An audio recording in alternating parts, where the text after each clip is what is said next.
Good morning, everyone. I hope you're all doing well. Welcome to T1 Academy Current Affairs classes.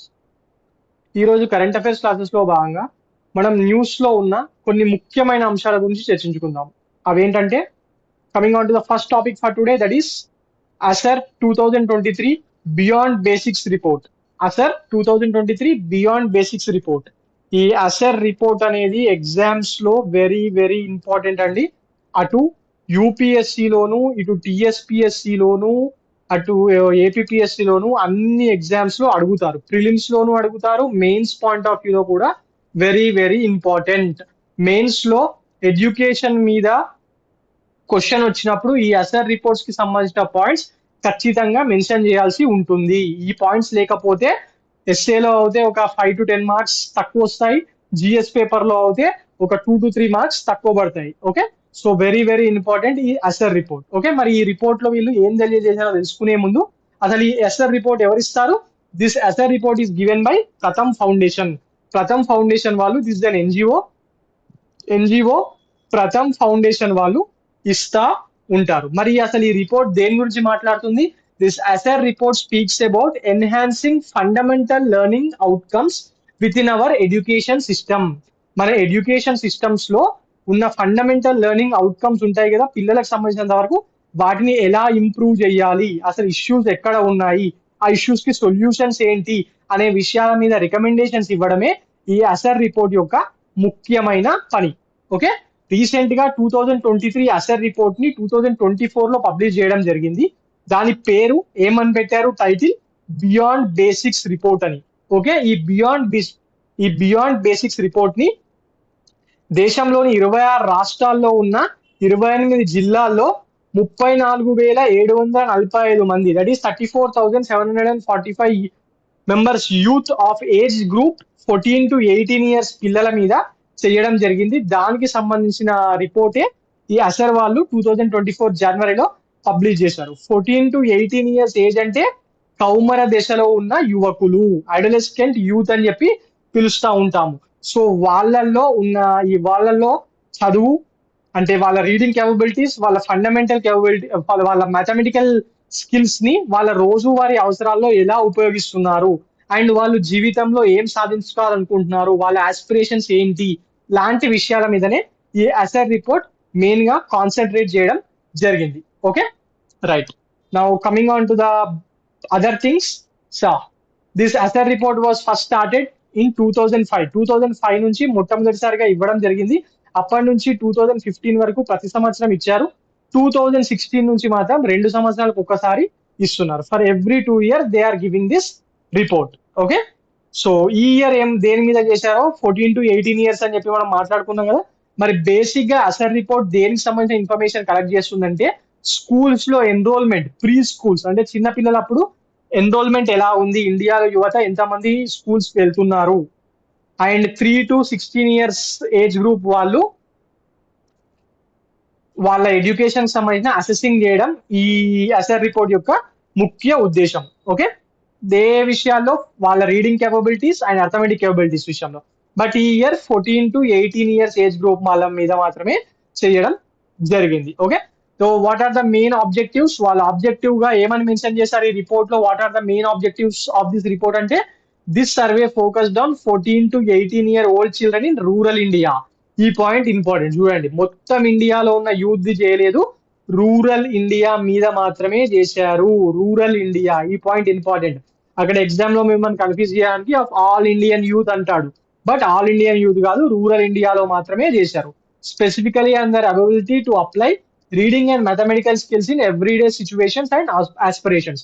ఈ 14 to 18 years మధ్యలో ఉన్న విద్యార్థులు లో ఉన్న స్కిల్స్, వాళ్ళ రీడింగ్ స్కిల్స్ అండ్ వాళ్ళ మ్యాథమెటికల్ స్కిల్స్ ని రోజువారీ అవసరాల్లో ఎలా వాడుతున్నారు, అండ్ వాళ్ళ ఆస్పిరేషన్స్ ఏంటి, వాళ్ళ జీవితంలో ఏం సాధించాలనుకుంటున్నారు లాంటి విషయాల మీద ఈ సర్వేని నిర్వహించడం జరిగింది. ఓకే, మరి వాళ్ళ ఆబ్జెక్టివ్ ఏంటో ఇక్కడ చెప్పాడు. ఓకే, మరి ఆ ఆబ్జెక్టివ్ ని తెలుసుకోవడానికి ఎలాంటి పద్ధతులు వాడారు, ఎలాంటి డొమైన్స్ వాడారంటే మెయిన్ గా these 4 kinds: activity, ability, digital awareness and skills, aspirations. ఈ 4 వాడడం జరిగింది. యాక్టివిటీలో ఏం చూస్తారు? What activities are Indian youth currently engaged in? ఈ 14 to 18 years మధ్యలో ఉన్న యువతి యువకులు అసలు ఏం చేస్తున్నారు దేశంలో? మాక్సిమం మెంబర్స్ చదువుకుంటున్నారు కదా. At least 85 to 90% of the people are in education. మిగిలిన వాళ్ళు ఏదైనా పని చేస్తూ బతుకుతూ ఉండొచ్చు వాళ్ళ వాళ్ళ రీజన్స్ వల్ల. సో యాక్టివిటీ ఏంటి అండ్ ఎబిలిటీ, ఈ చదువుతున్న వాళ్ళల్లో వాళ్ళ రీడింగ్ కేపబిలిటీస్ అండ్ వాళ్ళ మ్యాథమెటికల్ స్కిల్స్ ఉంటాయి కదా, వాళ్ళ రోజువారీ అవసరాల్లో ఎంతమంది వినియోగిస్తున్నారు లాంటి విషయాలు. And digital awareness and skills అంటే అసలు ఈ విద్యార్థుల్లో 14 to 18 years మధ్యలో చదువుకుంటున్న విద్యార్థుల్లో ఎంతమందికి స్మార్ట్ ఫోన్స్ యాక్సెసిబిలిటీ ఉంది, అంటే వాళ్ళకి సొంతంగా ఉందా లేకపోతే వాళ్ళ పేరెంట్స్ ఉందా అనేది పక్కకు పెడితే యాక్సెసిబిలిటీ ఎంత మందికి ఉంది, అసలు ఉన్న వాళ్ళలో వీళ్ళు దేనికోసం వాడుతున్నారు ఈ స్మార్ట్ ఫోన్స్ ని?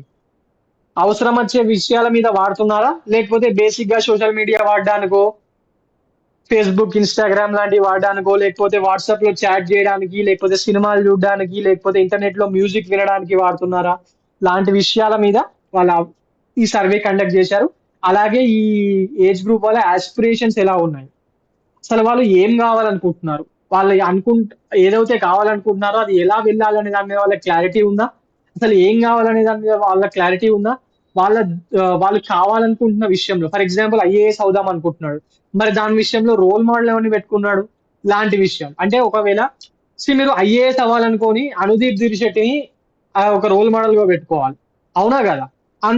అంతేగాని మీరు ఐఏఎస్ కావాలనుకొని ఒక క్రికెటర్ను, లేకపోతే ఒక ఫిలిం యాక్టర్ను, లేకపోతే ఎవరైనా కమీడియన్ వీళ్ళని రోల్ మోడల్ గా పెట్టుకుంటే ఇది సెట్ అవుతుందా? సెట్ కాదు కదా. సో అలాంటివి వాళ్ళ క్లారిటీస్ ఎలా ఉన్నాయో లాంటి విషయాల మీద కూడా ఈ సర్వే కండక్ట్ చేయడం జరిగింది. మరి ఏం కనుక్కున్నారు ఈ ఫైండింగ్స్ ఏం కనుక్కున్నారు మరి ఆ సర్వేలో అంటే, ఈ రిపోర్ట్ ఏం కనుక్కున్నామని తెలియజేసిందంటే యాక్టివిటీలో స్కూల్ కి వెళ్ళే వాళ్ళ పిల్లల్లో ఎన్రోల్మెంట్ అనేది పెరిగింది, దేశంలో స్కూల్ కి వెళ్ళే పిల్లలు ఎక్కువగా అయ్యారు. ఇంతకు ముందు మన 2011 రిపోర్ట్ ప్రకారం ఇండియాలో లిటరసీ రేట్ ఎంత అనుకునేటోళ్ళం? 72.99 అనుకునే వాళ్ళం. బట్ ఇది మొత్తం ఇండియాలో ఇప్పటి వరకు ఇప్పుడు బతుకున్న అందరి యొక్క లిటరసీ రిపోర్ట్. బట్ ఇది దేనికి సంబంధించింది? 14 to 18 years ఇప్పుడు స్కూల్ కి వెళ్తున్న పిల్లలు చూసుకుంటే ఇది 90 to 95% దాటుతుంది, అవునా కదా? ఎస్.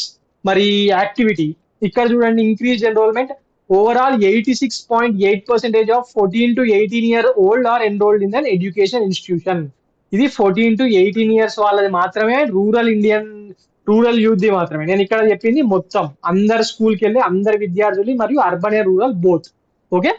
సో స్కిల్ పెరిగింది, అలాగే వీళ్ళు నార్మల్ ఎడ్యుకేషన్ ఇన్స్టిట్యూషన్ స్కూల్ కి వెళ్ళడమే మాత్రమే కాకుండా వొకేషనల్ ట్రైనింగ్ కూడా తీసుకుంటున్నారట. వొకేషనల్ ట్రైనింగ్స్ కూడా లైక్ ఐటీఐస్ ఇలాంటివి వొకేషనల్ ట్రైనింగ్స్ బయట ఏదైనా కొత్త కొత్త విషయాలు నేర్చుకోవడం, వొకేషనల్ ట్రైనింగ్ కూడా నేర్చుకుంటున్నారట. బట్ ఇదేం లాంగ్ టర్మ్ కోర్సెస్ నేర్చుకోవట్లేదు, షార్ట్ డ్యూరేషన్ కోర్సెస్ లో మాత్రమే జాయిన్ అవుతున్నారు అని చెప్పడం జరిగింది. And ability, coming on to skills, that is ability. Reading and mathematical skills గురించి ఇందాక మాట్లాడారు కదా, దాని గురించి కూడా ఈ రిపోర్ట్ లో ఒక విషయం తెలియజేయడం జరిగింది. అది ఏంటంటే 14 to 18 years ఏజ్ లో ఉన్న రూరల్ ఇండియన్ యూత్ లో అట్లీస్ట్ 25% ఆఫ్ ద పీపుల్ కి సెకండ్ స్టాండర్డ్ పుస్తకంలో ఉన్న విషయం, అది తెలుగులో ఆర్ ఏదైనా రీజనల్ లాంగ్వేజ్ లో సెకండ్ స్టాండర్డ్ లాంగ్వేజ్ లో ఉన్న పుస్తకాన్ని ఫ్లూయెంట్ గా కరెక్ట్ గా చదవడం రావట్లేదట. మిగిలిన 75% మెంబర్స్ వస్తుంది, బట్ 25% ఆఫ్ ద పీపుల్ కి రావట్లేదు. సో ఇది ఇంపార్టెంట్ పాయింట్. ఇది మీరు గ్రూప్ 1 ప్రిలిమ్స్ లో, గ్రూప్ 2 లో ఎక్స్పెక్ట్ చేయొచ్చు, అండ్ మీరు దీన్ని గ్రూప్ 1 మెయిన్స్ లో కూడా వాడచ్చు ఈ పాయింట్ ని. Okay. However females performs more than males on almost all task. Education కి సంబంధించిన అన్ని విషయాల్లో మెన్స్ తో కంపేర్ చేస్తే వెనకబడి ఉన్నారు. Okay. Now digital awareness and skills, digital access. ఈ ఏజ్ గ్రూప్ లో ఉన్న యువతలో 90% ఆఫ్ ద పీపుల్ కి స్మార్ట్ ఫోన్స్ యాక్సెస్ ఉంది, ఐదర్ వాళ్ళ దగ్గర ఉంది లేకపోతే వాళ్ళ తల్లిదండ్రుల దగ్గర ఉంది. అండ్ ఎలాగైనా కానీ వాళ్ళకు యాక్సెస్ ఉంది అండ్ వాళ్ళకు వాడడం కూడా వచ్చు. కంపేర్ టు ఉమెన్ తక్కువగా వాడుతున్నారు. ఓకే. కంపేర్ టు ఉమెన్ తక్కువగా వాడుతున్నారు. బట్ ద మెయిన్ ఇష్యూ ఏంటంటే ఈ వాడే వాళ్ళలో ఇంటర్నెట్ వాడడం అన్నప్పుడు ఆన్లైన్ లో సేఫ్టీ ఇష్యూస్ ఉంటాయి కదా, హ్యాకింగ్ అవ్వడం ఇలాంటి విషయాల మీద 50% అంటే సగం మందికి దాని మీద అసలు ఎలాంటి ఐడియా లేదట, అసలు హ్యాకింగ్ జరుగుతుంది అనేది కూడా తెలియదంట 14 to 18 ఏజ్ గ్రూప్ ఉన్న స్టూడెంట్స్ కి. ఓకే. వాడుతున్నారు కానీ సేఫ్ యాక్సెస్, ఏ సైట్స్ ఓపెన్ చేయాలి, ఏ సైట్స్ ఓపెన్ చేయకూడదు, ఏ ఓపెన్ చేస్తే హ్యాకింగ్ జరగచ్చు, ఇలాంటి విషయాలు ఏమీ తెలియదంట. ఊరికే అలా వాడేస్తున్నారు. Okay. So what are the key concerns highlighted in this report? ఏ విషయాలు ప్రాబ్లము, ఛాలెంజెస్, మనము ఏ విషయాలు ప్రాబ్లం గా ఉన్నాయి, అవి ఎలాంటి ఛాలెంజెస్ ని మనకు చూపిస్తున్నాయి, దానికి సొల్యూషన్స్ ఏంటి అనే విషయాల మీద కూడా ఈ రిపోర్ట్ తెలియజేయడం జరిగింది. Challenges పోసెస్డ్ by limited academic success. అందరినీ స్కూల్స్ లో జాయిన్ చేస్తున్నారు ఇప్పుడు. మరి అందరూ మంచిగా చదువుతున్నారా, అందరూ టాపర్లు అవుతున్నారా, అందరికీ సబ్జెక్ట్ అర్థం అవుతుందా? లేదు కదా. మరి ఆ విషయాల మీద మనకు కొన్ని ఛాలెంజెస్ ఉన్నాయి, దాన్ని మనం సక్సెస్ఫుల్ గా దానికి సొల్యూషన్స్ వెతకాలి అనేది ఈ రిపోర్ట్ తెలియజేసింది. అలాగే challenges possessed by curriculum constraint. Okay. ఇందులో రెండు విషయాలు చెప్పారు కరికులం కన్స్ట్రెయింట్ విషయంలో. ఒకటి ఏంటంటే అక్యూట్ అకాడమిక్ కాంపిటీషన్. అకాడమిక్ విషయాల్లో అంటే మావాడి పిల్లల కన్నా ఎక్కువ వాళ్ళ తల్లిదండ్రులకు మావాడికి ఎక్కువ స్కోర్ కావాలి అనే ఒక ఓవర్ అంబిషియస్ ఆస్పిరేషన్స్ ఎక్కువైపోతున్నాయి ఆడ. చిల్డ్రన్ కన్నా ఎక్కువ తల్లిదండ్రులకే ఎక్కువైపోతున్నాయి. అందువల్ల వాళ్ళు ఏం చేస్తున్నారంటే కోచింగ్స్ కి, అటు స్కూల్స్ కి పంపించిన తర్వాత మళ్ళీ కోచింగ్ సెంటర్లకు పంపించడము, ఈ చదువు మీద చాలా ఎక్కువగా ఖర్చు పెట్టడము, మంచి మంచి స్కూల్స్ కి పంపించాలనుకోవడము, ఇలాంటివన్నీ చేయడం వల్ల ఎక్స్పెండిచర్ అనేది, ఎడ్యుకేషన్ సంబంధించిన ఎక్స్పెండిచర్ అనేది ఇండియాలో పెరిగిపోతున్నాయి. ఇవన్నీ చేసిన తర్వాత కూడా ప్రెషర్ ఎక్కువైపోయి పిల్లల మీద వాళ్ళు సరిగ్గా పర్ఫార్మ్ చేయలేకపోతున్నారు. అలాంటి సందర్భాల్లో అటు స్టూడెంట్స్ మాత్రమే కాకుండా ఇటు పేరెంట్స్ కూడా చాలా డిసప్పాయింట్ అవుతున్నారు. ఓకే. దీన్ని దీనికి ఒక సొల్యూషన్ కనుక్కోవాలి అని చెప్పడం జరిగింది ఈ రిపోర్ట్. అలాగే ఓవర్ అంబిషియస్ కరికులం. మన ఇండియాలో కరికులం అంటే ఏంటంటే సిలబస్, టోటల్ సిలబస్ అంటే సబ్జెక్ట్స్ మాత్రమే కాకుండా స్పోర్ట్స్, ఎక్స్ట్రా కరికులర్ యాక్టివిటీస్ అన్ని కరికులర్ కిందకి వస్తాయి. ఫర్ ఎగ్జాంపుల్ తీసుకుంటున్నాను, మనం స్కూల్స్ లో ఉన్నప్పుడు, ఇంటర్ లో ఉన్నప్పుడు మన మ్యాథ్స్ సిలబస్ మీద మన ఫ్యాకల్టీ కూడా చెప్తూ ఉంటారండి. ఏమని? ఎస్ఎస్సి వాళ్ళకు సిబిఎస్ఈ అండ్ ఐసిఎస్సి వాళ్ళతో కంపేర్ చేస్తే మ్యాథ్స్ స్టాండర్డ్స్ అనేవి చాలా ఎక్కువగా ఉంటాయని చెప్పి గొప్పగా చెప్తూ ఉంటారు. అవునా కదా? మీరు వినుంటారు. బట్ ఇందులో ఒక ఇష్యూ ఉందండి. ఏంటంటే ఇది చాలా ఎక్కువ అయిపోతుంది. కొందరికి చదువులో మెరిట్ ఉన్న వాళ్ళకి ఓకే, సెట్ అవుతుంది. But average students, under average students కి ఇది చాలా ప్రాబ్లం అయిపోయి వాళ్ళు కోపప్ చేయలేకపోతున్నారు. పాస్ అవడమే గగనం అయిపోతుంది. ఎందుకంటే సిలబస్ చాలా హార్డ్ గా ఉంటుంది. మనము యాజ్ ఎ పేరెంట్ మీరు చూసినప్పుడు మీ కొడుకు ఒక మార్కులు వస్తే మాత్రమే చూస్తారు. But as an education system government చూసినప్పుడు యాజ్ ఏ హోల్ చదువుతున్న ప్రతి విద్యార్థికి సబ్జెక్ట్ అర్థం అవుతుందా, వాళ్ళ లెవెల్ కి సరిపోతుందా అనేది చూడాలి కదా. ఎస్, చూడాల్సి వస్తుంది ఖచ్చితంగా. సో ఆ విషయంలో చూసుకున్నప్పుడు మన కరికులం అనేది చాలా ఎక్కువగా ఉంది అండ్ అందరి పిల్లలకు అర్థం అవుతలేదట. మాక్సిమం ఆఫ్ ద పిల్లల్లో లెర్నింగ్ డెఫిషిట్స్ ఉంటున్నాయి and they are unable to cope up with the their grade level curriculum. దీనికి ఒక ఎగ్జాంపుల్ కూడా తెలియజేసింది ఈ రిపోర్ట్. అదేంటంటే 2009 లో మన భారతదేశంలో ఉన్న రాష్ట్రాల్లో నుంచి ఎడ్యుకేషన్ సెక్టర్ లో మంచిగా ఉన్న రెండు రాష్ట్రాలు వరల్డ్ లెవెల్లో program for international student assessment, that is PISA అనే ప్రోగ్రామ్ లో పార్టిసిపేట్ చేశారంట. పార్టిసిపేట్ చేసే రిజల్ట్ ఏమొచ్చింది తెలుసా? మొత్తం ప్రపంచవ్యాప్తంగా ఉన్న దేశాల్లో కల్లా ఆ ఇయర్ మన ఇండియానే రెండో స్థానంలో నిలవడం జరిగింది. రెండో స్థానం అంటే టాప్ నుంచి అనట్లేదు, చివరి నుంచి రెండో స్థానంలో నిలిచిందంట. చివరి నుంచి రెండో స్థానంలో నిలిచింది. Last place Kyrgyzstan. మనం రెండో పొజిషన్ లో ఉన్నాం. అంటే ఏంటి? టాపర్స్ ఉన్నారు, అర్థమయ్యేటోడు ఉన్నాడు. బట్ టోటల్ గా చూసుకుంటే రెండు రాష్ట్రాల విద్యార్థుల్ని అందరినీ తీసుకున్నప్పుడు అందరికీ అర్థం కావట్లేదు. మెజారిటీ ఆఫ్ ద మెంబర్స్ దీన్ని సిలబస్ ని తట్టుకోలేకపోతున్నారు. దీన్ని తగ్గించాలి, ఇంత అంబిషియస్ ఉండకూడదు అని చెప్పి ఈ వీళ్ళు రిపోర్ట్ లో తెలియజేయడం జరిగింది. అలాగే ఛాలెంజెస్ పొసెస్డ్ బై అంబిగ్యూయస్ ఆస్పిరేషన్స్. అంబిగ్యూయస్ పదానికి అర్థం ఏంటి గైస్?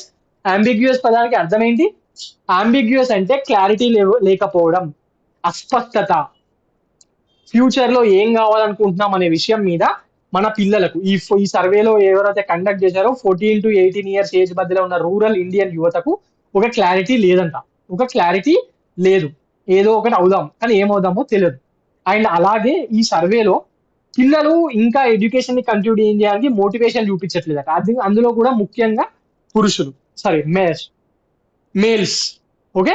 వాళ్ళు ఏమనుకుంటున్నారంటే 12th వరకు చదివి దాని తర్వాత ఏదో ఒకటి పైసలు సంపాదించే పని ఏందో చూసుకుందాము, 12th వరకు చదివిందే మస్తు అని చెప్పి ఫీల్ అయిపోతారట. బట్ గర్ల్స్ మాత్రము మినిమం డిగ్రీ కంప్లీట్ చేయాలనే పట్టుదలతో ఉన్నారు అని చెప్పి రిపోర్ట్ తెలియజేయడం జరిగింది. అండ్ నాట్ సర్ప్రైజింగ్లీ రిపోర్ట్ ఇంకో విషయం కూడా ఏం చెప్పింది అంటే స్కూల్స్ అండ్ కాలేజ్ లో ఎన్రోల్మెంట్ ఉంది కదా, చిన్న ఏజ్ లో ఎక్కువ పర్సెంటేజ్ ఉంటుంది అండ్ ఏజ్ పెరిగినా కొద్దీ ఎన్రోల్మెంట్ అనేది పడిపోతుంది. ఓకే. స్కూల్స్ నుంచి బయటకు వెళ్ళిపోయే వారు పెరుగుతున్నారు అని చెప్పి ఇక్కడ ఎంత పర్సెంటేజ్ అనేది ఇవ్వడం జరిగింది. And the depth of clarity, students కి చాలా మందికి గైడెన్స్ ప్రాపర్ గైడెన్స్ దొరకక వాళ్ళ ఫ్యూచర్ కి సంబంధించిన విషయాల్లో డిసిషన్ తీసుకునే విషయాల్లో ఏం చదవాలి అనే విషయాల్లో వాళ్ళకు క్లారిటీ ఉండట్లేదు.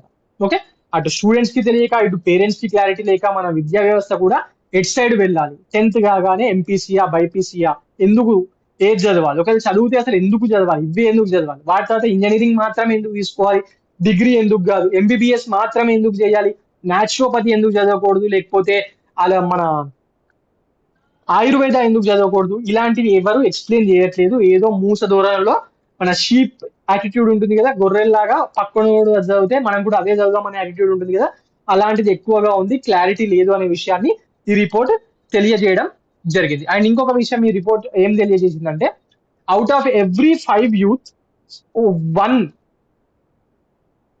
one person is unable to name any type of work or job that they aspire to do in the future. ప్రతి 5 విద్యార్థుల్లో ఒక వ్యక్తి అసలు నేను ఫ్యూచర్ లో ఎందులో సెటిల్ కావాలనుకుంటాం అని అడిగితే చెప్పలేకపోతున్నాడట. Okay, and no role models, వీళ్ళకు maximum member of the people కి వాళ్ళు ఏ విషయాల్లో అయితే ఎక్సెల్ కావాలనుకుంటున్నారో ఫ్యూచర్ లో దానికి సంబంధించిన రోల్ మోడల్ ఎవరు అంటే చెప్పలేకపోతున్నారట. Okay, right. And challenges possessed by digital deprivation, ఇందాకే చెప్పాను, డిజిటలీ మన వాళ్ళకు మొబైల్స్ వాడుతున్నారు, ఇంటర్నెట్ అవైలబిలిటీ ఉంది, బట్ వాళ్ళు దేనికోసం వాడుతున్నారు, సోషల్ మీడియా వాడడానికి, సినిమాలు చూడడానికి, యూట్యూబ్ లో పాటలు వినడానికే మాక్సిమం వాడుతున్నారు. చదువుకు సంబంధించిన విషయాల మీద లేకపోతే వాళ్ళ ఫ్యూచర్ కి ఎలా ఏం చేసుకోవాలనే విషయాల మీద వాడట్లేదు. అందువల్ల ఏమవుతుందంటే రూరల్ ఇండియాలో చాలా మంది యూత్ ఇప్పటికీ కూడా ఆర్ట్స్ అండ్ హ్యుమానిటీస్ కోర్సెస్ లోకి ఎక్కువగా వెళ్తున్నారు. 55.7% అందులోకే వెళ్తున్నారు. దాని తర్వాతనే stem engineering courses and comers లాంటి కోర్సెస్ కి రావడం జరుగుతుందని చెప్పి తెలియజేయడం జరిగింది. అండ్ ఫీమేల్స్ లో ఇంకా తక్కువగా ఉందంట. Okay, right. Now surface layer use of digital component, ఇందాకే చెప్పాను కదా, 80% of the youth reported in this report have used their smartphones to do an entertainment related activities such as movies, music during the reference week. అంతేగాని వాళ్ళు పైన just enjoyment కి, entertainment కి, సినిమాలకు, music కే వాడుతున్నారు, అక్కడి వరకే ఆగిపోతుంది. దాని తర్వాత డెప్త్ కి వెళ్ళట్లేదు, ఇంటర్నెట్ యూసేజ్ అనేది డెప్త్ కి వెళ్ళట్లేదు వీళ్ళు అని చెప్పి రిపోర్ట్ తెలియజేయడం జరిగింది. అండ్ జెండర్ గ్యాప్ కూడా ఉంది, మగవాళ్ళు ఎక్కువగా వాడుతున్నారు, ఆడవాళ్ళు వాడకం తక్కువ ఉంది, ఎందుకంటే ఆడవాళ్ళకు సొంత స్మార్ట్ ఫోన్స్ రూరల్ ఏరియాస్ లో ఇంకా ఇవ్వట్లేదు. Okay, right. మరి కన్క్లూజన్, ఈ కన్క్లూజన్ కూడా ఇంపార్టెంట్ గైస్. ఇది మీరు యాజ్ యూజువల్ దీన్ని ఒకవేళ ఎడ్యుకేషన్ సంబంధించిన విషయాల మీద వస్తే ఈ కన్క్లూజన్ ని మీరు ఎగ్జామ్ లో ఎగ్జాక్ట్ గా వాడుకోవచ్చు. ఓకే, ఎగ్జాక్ట్ గా వాడుకోవచ్చు. ఒకసారి చూడండి. As an emerging economy, it is crucial to sufficiently empower our Indian youth with necessary knowledge, skills, and opportunities, enabling them to steer their own advancement as well as that of their families and communities. ఏం చెప్తుంది, ఒక develop అవుతున్న ఎకానమీగా మనకు మన youth కి అవసరం ఉన్నటువంటి knowledge, skills and opportunities ని కల్పించడము, అది ఒక దేశంగా మనకు చాలా చాలా ఇంపార్టెంట్. అలాగే యువతకు వాళ్ళ పర్సనల్ అడ్వాన్స్మెంట్ కి అండ్ వాళ్ళ ఫ్యామిలీస్ ని, వాళ్ళ కమ్యూనిటీస్ ని ముందుకు తీసుకుపోవడానికి కూడా వెరీ వెరీ ఇంపార్టెంట్ అని చెప్పి తెలియజేస్తున్నారు. ఓకే, అండ్ ఈ ఎడ్యుకేషన్ డెవలప్ అవుతేనే డెమోగ్రఫిక్ డివిడెండ్ ని లేదా డిజిటల్ డివిడెండ్ ని మన ఇండియా యొక్క డెవలప్మెంట్ కోసం ప్రాపర్ గా యూటిలైజ్ చేసుకోవచ్చు అని చెప్పి తెలియజేయడం జరుగుతుంది. Okay, right.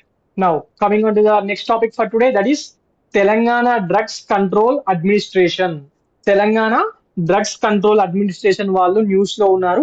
ఎందుకంటే ఈ తెలంగాణ డ్రగ్స్ కంట్రోల్ అడ్మినిస్ట్రేషన్ వాళ్ళు కల్తీ మందులను అరికట్టడానికి చేస్తున్న కృషికి గాను వీళ్ళను ఇంటర్పోల్ వాళ్ళు ప్రశంసించడం జరిగింది. ఇంటర్పోల్ అంటే ఏంటి? దిస్ ఈస్ సింపుల్, ఒక పదంలో చెప్పాలంటే దే ఆర్ వరల్డ్ పోలీస్. మరి దీని హెడ్ క్వార్టర్ ఎక్కడ ఉంది ఇంటర్పోల్ హెడ్ క్వార్టర్ లియోన్ లో ఉంది. Lyon is a city in France. మరి ఇంటర్పోల్ ప్రెసిడెంట్ ఎవరు ఇప్పుడు? Ahmed Naser Al Raisi is the president. When was this Interpol founded? Interpol was founded in 1923 in Vienna. Vienna is the capital city of Austria.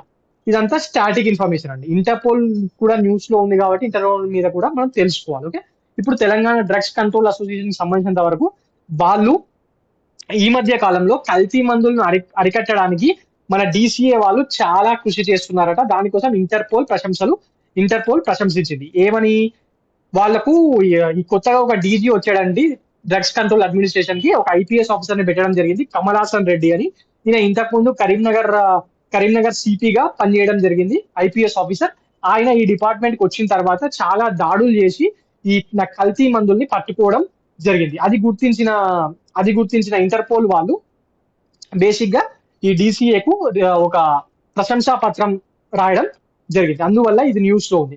ఈ మధ్య కాలంలో ఈయన కమలాసన్ రెడ్డి బాధ్యతలు చేపట్టిన తర్వాత కల్తీ మందులు మరియు లైసెన్స్ లేకుండా డ్రగ్స్ తయారీ దందా చేస్తున్న వారిపై కఠిన చర్యలు తీసుకుంటున్నారు.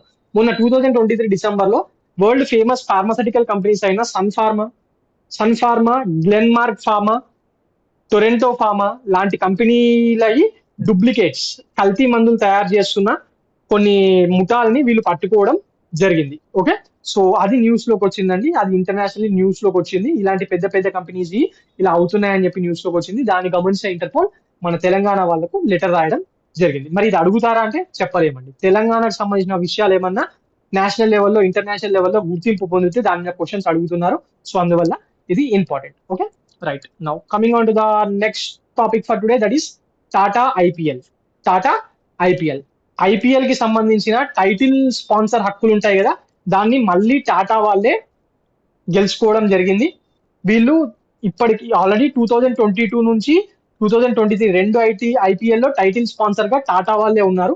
టైటిల్ స్పాన్సర్ అంటే ఏం లేదండి, కమెంటేటర్స్ పిలిచేటప్పుడు ఐపీఎల్ అని చెప్పి విధకుండా టాటా ఐపీఎల్ అని పిలుస్తూ ఉంటారు కదా, that is title sponsor. Okay, that is called title sponsor. వీళ్ళు దీన్ని డబ్బులు పెట్టి కొనుక్కుంటారు. ఈ ఇయర్ కి 500 crores పెట్టి కొనుక్కున్నారట. ఈ ఇయర్ మాత్రమే కాదు, 2024 నుంచి 2028 వరకు మొత్తంగా హక్కులకు 2,500 కోట్లు చెల్లించి టాటా వాళ్ళు ఈ స్పాన్సర్షిప్ టైటిల్ స్పాన్సర్ హక్కుల్ని తీసుకోవడం జరిగింది. ఓకే, 2022-23 లో కూడా వీళ్ళే ఉన్నారు. ఇది చాలా ఈ కంపెనీస్ కి సంబంధించి ఇది ఇంపార్టెంట్ విషయం అండి. ఎందుకంటే ఫర్ ఎగ్జాంపుల్ 2008 లో ఫస్ట్ టైం ఐపీఎల్ తీసుకొచ్చినప్పుడు దాని టైటిల్ స్పాన్సర్ ఎవరు?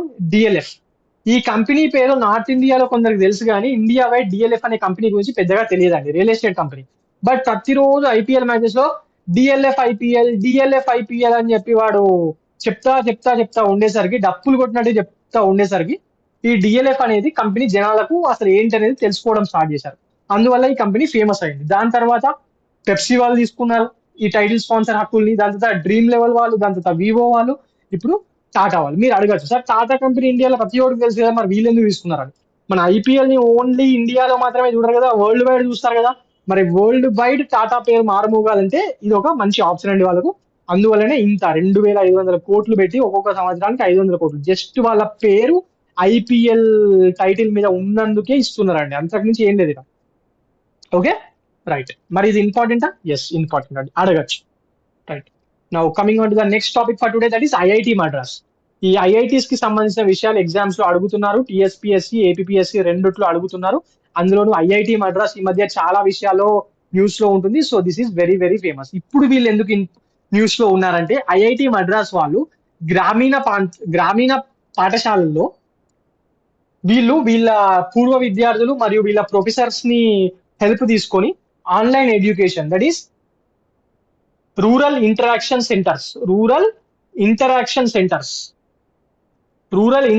సెంటర్స్ అనే వాటిని తీసుకొచ్చి ఇవి రూరల్ ఏరియాస్ లో ఉన్న స్కూల్స్ లో ఏర్పాటు చేసి, ఎలాంటి స్కూల్స్ లో జస్ట్ టీవీ, కెమెరా, ఇంటర్నెట్ సదుపాయాలు ఉన్న గ్రామీణ ప్రాంతాల్లో ఉండే స్కూల్స్ లో వీళ్ళు వాటిని ఏర్పాటు చేసి ఇంటర్ పిల్లలకు 11th and 12th standard mathematics and physics విషయాల్లో, ఐఐటి ఫిజిక్స్ విషయాల్లో వీళ్ళు చదువు చెప్పడం జరుగుతుంది. అలాగే స్కూల్ పిల్లలకు ఎవ్రీ డే సాయంత్రం స్కూల్ అయిపోయిన తర్వాత 6 to 8 మధ్యలో ఆన్లైన్ ద్వారా సైన్స్ అండ్ మ్యాథ్స్ కి సంబంధించిన విషయాల మీద ఎలాంటి సందేహాలు ఉన్నా తీర్చడం జరుగుతుంది. అలాగే వీటిని ఇంట్రెస్టింగ్ గా చెప్పడానికి వీళ్ళు ప్రయత్నిస్తున్నారట. మరి ఇదే ఫస్ట్ టైం స్టార్ట్ చేయడం అంటే లేదు, ఆల్రెడీ తమిళనాడులో, ఉత్తరప్రదేశ్ లో ఇప్పటికే స్టార్ట్ చేశారు.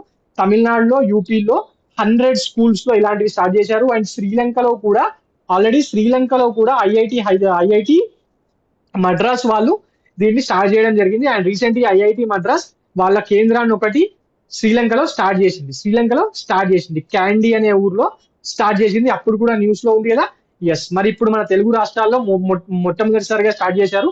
అందులో భాగంగా మొట్టమొదటిసారిగా తెలంగాణలో 100 స్కూళ్లలో ఇవి ఏర్పాటు చేస్తున్నారట. ఏం ఏర్పాటు చేస్తున్నారు? రూరల్ ఇంటరాక్షన్ సెంటర్లని తెలంగాణలోని 100 స్కూల్స్ లో ఏర్పాటు చేస్తున్నారు. దాని తర్వాత ఏపీలో కూడా ఏర్పాటు చేస్తామని చెప్పి వీళ్ళు తెలియజేయడం జరిగింది. మరి ఎక్కడ తెలియజేశారు? రీసెంట్ గా హైదరాబాద్ ఐఐటి ఉంది కదా, హైదరాబాద్ ఐఐటి ఎక్కడ ఉంది? మెదక్ లోని కంది అనే ఊర్లో ఉంటుంది, మెదక్ జిల్లాలో. నాకు తెలిసి ఇప్పుడు ప్రస్తుత సంగారెడ్డి జిల్లా కిందకి వస్తుంది అది. అక్కడ ఇన్వెంటివ్ 2024 అనే ఒక ప్రోగ్రామ్ జరిగిందండి.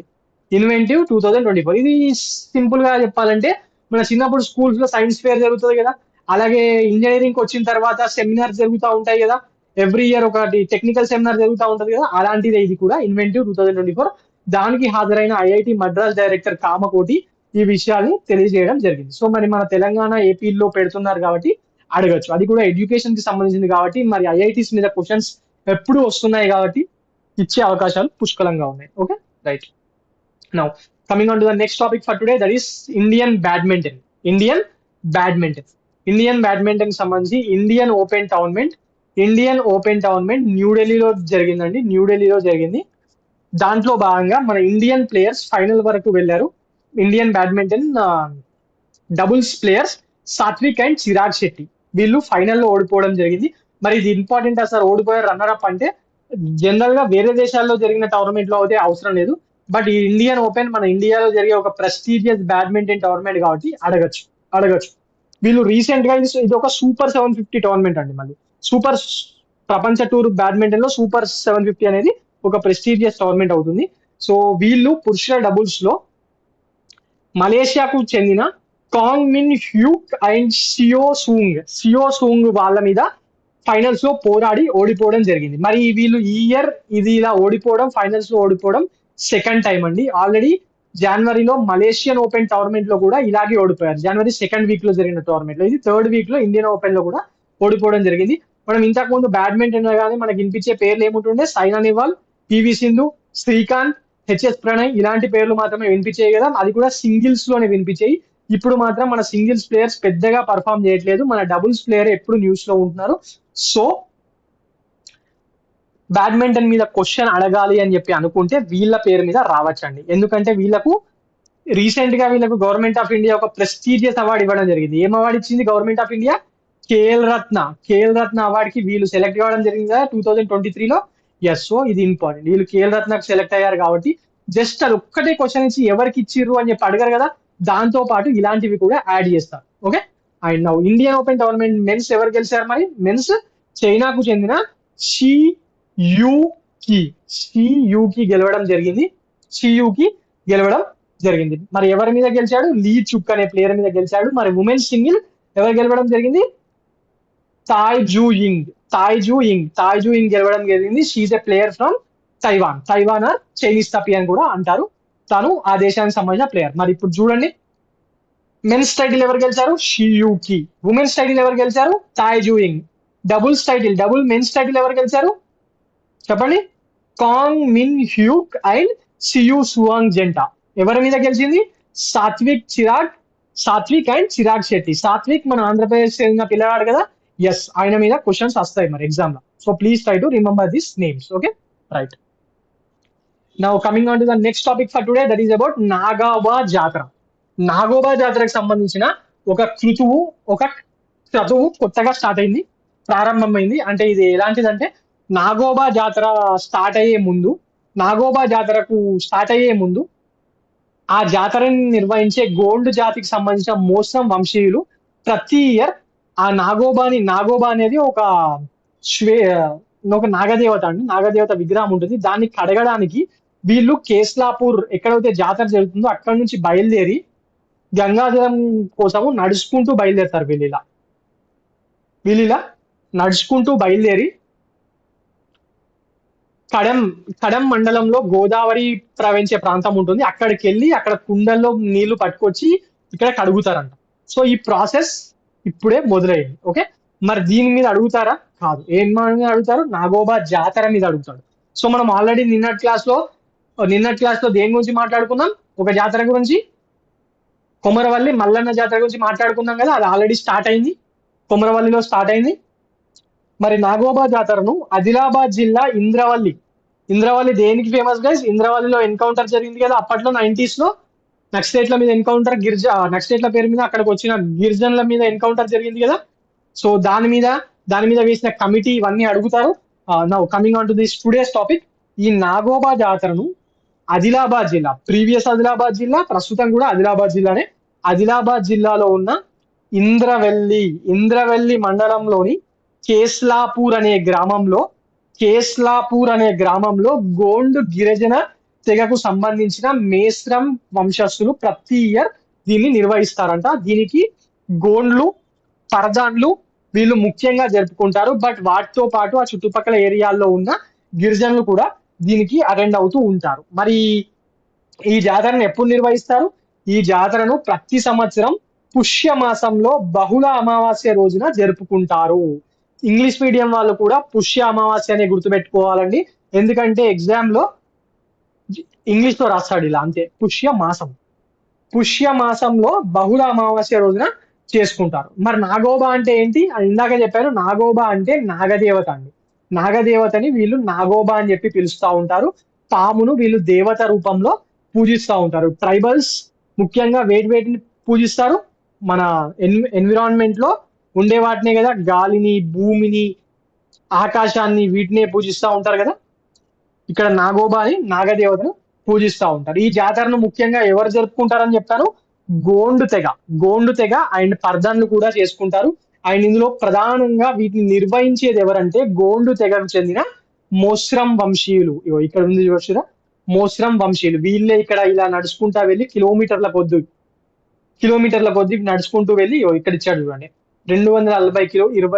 260 కిలోమీటర్స్ వెళ్ళి వస్తారట వాటర్ కోసం. ఇలా నడుచుకుంటూ వెళ్ళి ఇక్కడ ఉన్నాయన చూడండి ఎంత ముసలైన ఉన్నాడు, వీళ్ళంటి వాళ్ళు కూడా నడుచుకుంటూ వెళ్ళి వాటర్ తీసుకొస్తారు, వీళ్ళే నిర్వహిస్తారు. ఓకే, సో ఇది వెరీ వెరీ ఇంపార్టెంట్ అండి, వెరీ వెరీ ఇంపార్టెంట్. మరి తీసుకొచ్చిన వాటర్ ఏం చేస్తారు? ఈ నదీ జలాలని కేస్లాపూర్ తీసుకొచ్చిన తర్వాత జాతర ప్రాంగణంలో ఒక ప్రఖ్యాత మర్రి చెట్టు ఉంటుంది, దాని కింద వెళ్ళి వీళ్ళు విడిది చేసి అమావాస్య రోజున నాగోబా దేవత విగ్రహం ఉంది కదా, ఆ విగ్రహాన్ని ఈ గోదావరి జలాలతో అభిషేకం చేస్తారట. ఓకే, గోదావరి జలాలతో అభిషేకం చేస్తారు. అండ్ ఇంకొక ఇంపార్టెంట్ పాయింట్ కూడా ఈ జాతరకు సంబంధించి ఉంది, అది ఏంటంటే నాగోబా జాతర సందర్భంగా గోండులు ఒక టైప్ ఆఫ్ నృత్యం చేస్తారు. అది ఏ నృత్యం అని చెప్పి చాలా సార్లు ఎగ్జామ్ లో అడిగాడు. దాన్ని గుస్సాడి నృత్యం అంటారండి. గుస్సాడి నృత్యం అని చెప్పి అంటూ ఉంటారు. ఓకే, గుస్సాడి నృత్యం.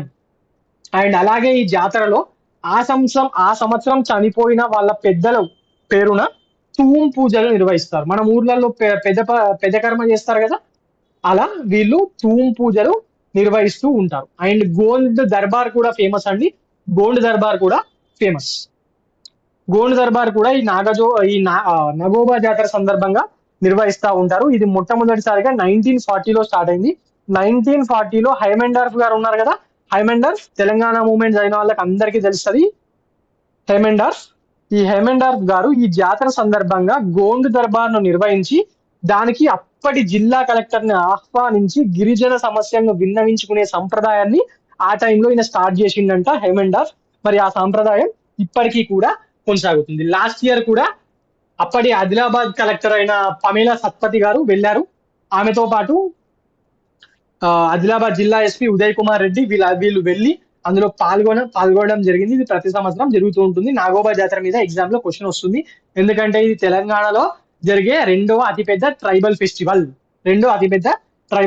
ప్రతి సంవత్సరం జనవరి ఫిబ్రవరి మధ్య టైంలోనే జరుగుతుంది. అండ్ ఫస్ట్ పెద్ద ఫెస్టివల్ ఏది? మేడారం జాతర. ఈ ఇయర్ ఉంది కదా మేడారం జాతర, ఎప్పుడుంది? ఫిబ్రవరిలో.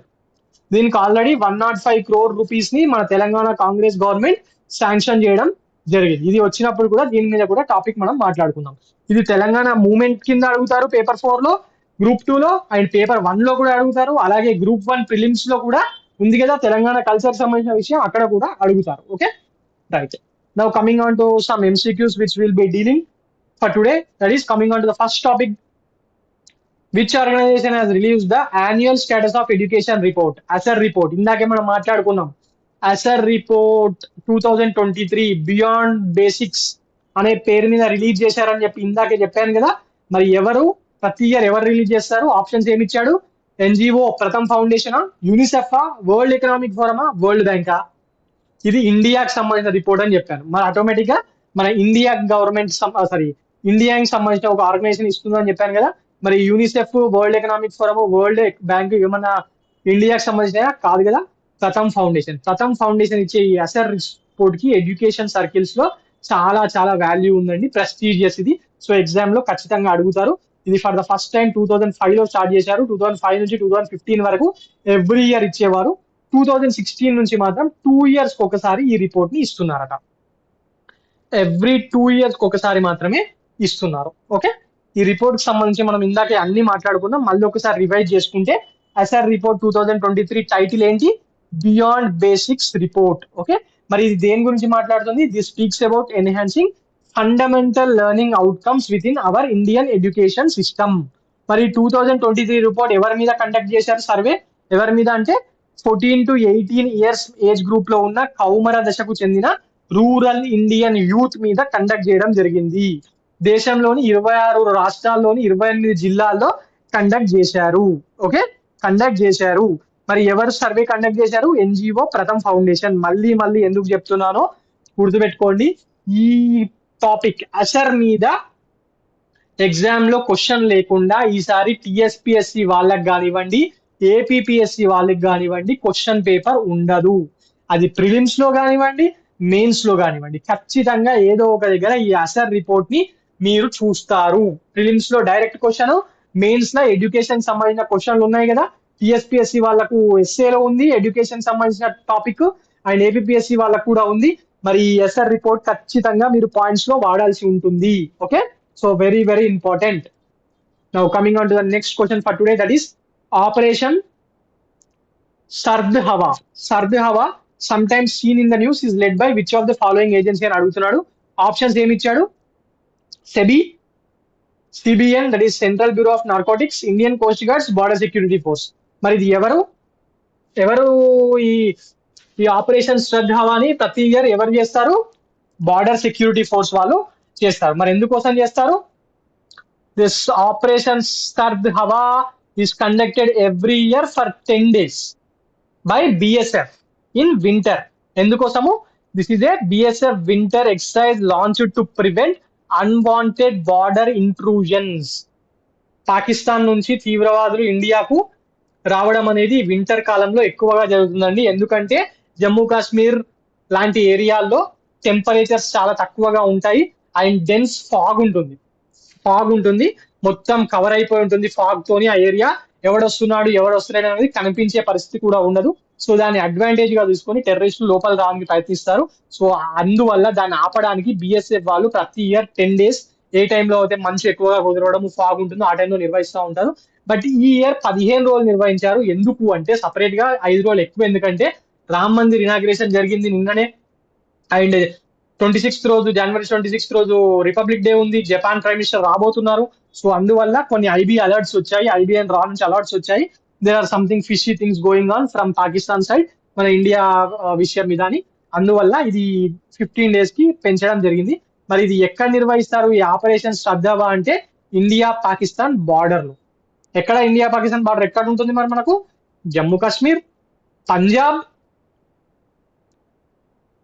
రాజస్థాన్, గుజరాత్ ఈ స్టేట్స్ లో నిర్వహిస్తూ ఉంటారు. Okay, right. ఇదండి ఈ రోజు current affairs. For more current affairs like this please visit T1 Academy.